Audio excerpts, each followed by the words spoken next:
Hello friends. YouTube की digital class में मैं डॉक्टर सुशील मिश्रा। जो छात्र या जो लर्नर सीटेट की तैयारी कर रहे हैं उनके लिए बहुत ही इम्पोर्टेंट टॉपिक है आज। सीटेट के अलावा भी जो यूजीसी नेट तथा अन्य टीचर शिक्षा से रिलेटेड जो लोग लर्नर्स जो तैयारी कर रहे हैं उनके लिए आज बहुत ही महत्वपूर्ण टॉपिक है थ्योरीज ऑफ इंटेलिजेंस। बुद्धि के जो सिद्धांत हैं उन पर आज हम चर्चा करेंगे। तो सबसे पहले हम थोड़ी सी चर्चा करेंगे बुद्धि के सिद्धांत क्या हैं, थ्योरीज ऑफ इंटेलिजेंस। बुद्धि की संरचना के संदर्भ में एक सिद्धांत बताते हैं कि बुद्धि का निर्माण कैसे होता है। वो कौन कौन से फैक्टर हैं जो बुद्धि का निर्माण करते हैं, या वो कौन कौन से तत्व हैं जो बुद्धि का निर्माण करते हैं। तो बुद्धि की संरचना को लेकर कई थ्योरी जो है वो डेवलप हुई हैं। मनोवैज्ञानिकों ने अपने अपने तरीके से बुद्धि की संरचना से संबंधित सिद्धांतों का निर्माण किया है। और जो परीक्षा के पॉइंट ऑफ व्यू से जो थ्योरीज हैं सिलेबस में सीटेट के, उन पर हम आज चर्चा करेंगे कौन कौन सी थ्योरीज हैं इंटेलिजेंस की। यहाँ से एक क्वेश्चन निश्चित ही आता है जो बुद्धि की थ्योरीज हैं उनसे रिलेटेड। तो यहाँ पर हमने एक बोर्ड पर बुद्धि के सिद्धांतों को लिखा है, जिनको मैं एक बार रिपीट करता हूँ और आप लोग जो हैं नोट डाउन कर लें।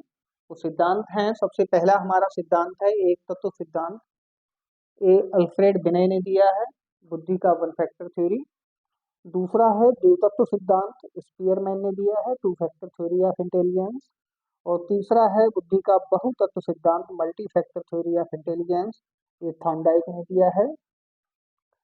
ग्रुप फैक्टर थ्योरी जो है थर्स्टन ने दी है। और त्रिआयामी सिद्धांत जो है वो गिलफोर्ड का है। और पदानुक्रम सिद्धांत बुद्धि का वर्ण और वर्णन ने दिया है। प्रतिदर्श सिद्धांत जो है वो थॉमसन ने दिया है। तो ये इंटेलिजेंस की थ्योरीज हैं जो बुद्धि की संरचना के संदर्भ में हमें बताती हैं कि बुद्धि का निर्माण कैसे होता है, कौन कौन से कारक हैं जो बुद्धि में शामिल होते हैं, बुद्धि की संरचना का निर्माण करते हैं। तो आज हम चर्चा करेंगे सबसे पहले बुद्धि का जो एक तत्व सिद्धांत है इस पर, one factor theory of intelligence पे, one factor theory of intelligence पर आज हम चर्चा करेंगे।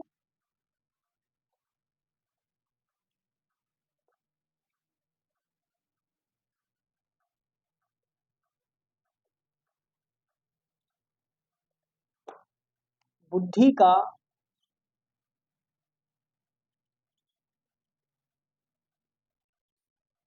एक तत्व सिद्धांत,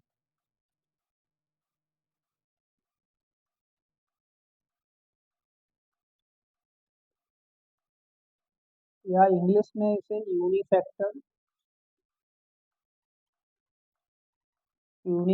थ्योरी ऑफ इंटेलिजेंस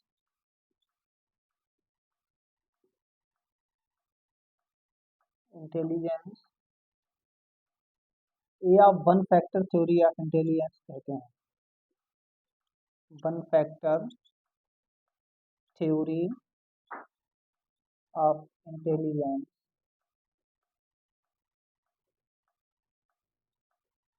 कहते हैं। बुद्धि का जो एक तत्व सिद्धांत है इसका प्रतिपादन अल्फ्रेड बिनय ने किया था। और इस सिद्धांत के जो समर्थक थे वो जर्मन भी थे।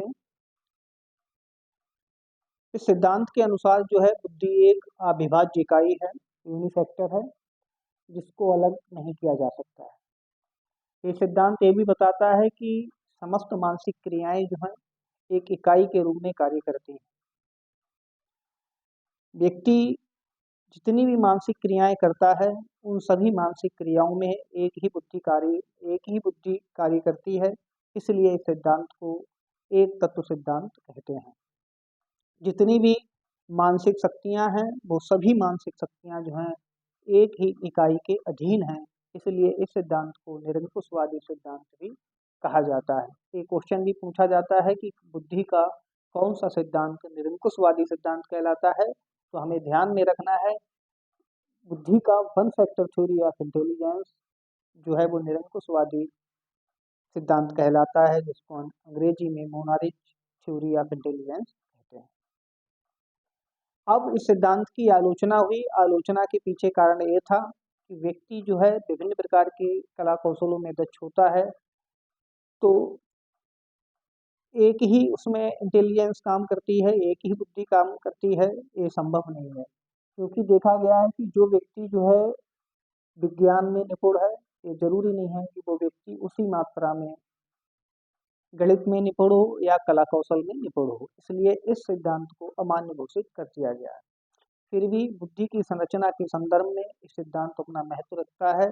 परीक्षा के पॉइंट ऑफ व्यू से कौन कौन से क्वेश्चन यहाँ से पूछे जाते हैं, उस पर चर्चा कर लेते हैं। पहला तो क्वेश्चन ये पूछा जाता है कि यूनिफैक्टर थ्योरी किसने दी है बुद्धि की, तो हमें ध्यान में रखना है बुद्धि की यूनिफैक्टर थ्योरी या एक तत्व सिद्धांत जो है वो अल्फ्रेड बिनेट ने दिया है। दूसरा ये है कि कौन सा बुद्धि का सिद्धांत बुद्धि को अविभाज्य इकाई मानता है, तो यूनिफैक्टर थ्योरी ऑफ इंटेलिजेंस बुद्धि को अविभाज्य इकाई मानता है और वो मानता है कि समस्त मानसिक क्रियाएं जो हैं वो एक इकाई के रूप में कार्य करती हैं और व्यक्ति जितने भी मानसिक कार्य करता है उनमें एक ही बुद्धि यानी एक ही फैक्टर जो है वो काम करता है। अब बात आती है कि इस सिद्धांत को अमान्य क्यों माना गया है, तो इसका कारण ये है कि ऐसा देखा जाता है कि जो व्यक्ति जो है किसी एक कला कौशल में जितनी निपुणता से काम करता है, तो ये आवश्यक नहीं होता है कि वो व्यक्ति दूसरे कला कौशल में भी उतनी निपुणता से काम करेगा। इसलिए इस सिद्धांत को अमान्य घोषित कर दिया गया। दोस्तों, आज हमने बुद्धि के वन फैक्टर थ्योरी पर चर्चा की है। नेक्स्ट क्लास में हम बुद्धि के टू फैक्टर थ्योरी पर चर्चा करेंगे। इसलिए हमारी क्लास से जुड़े रहें, हमारे चैनल को सब्सक्राइब कर लें। धन्यवाद।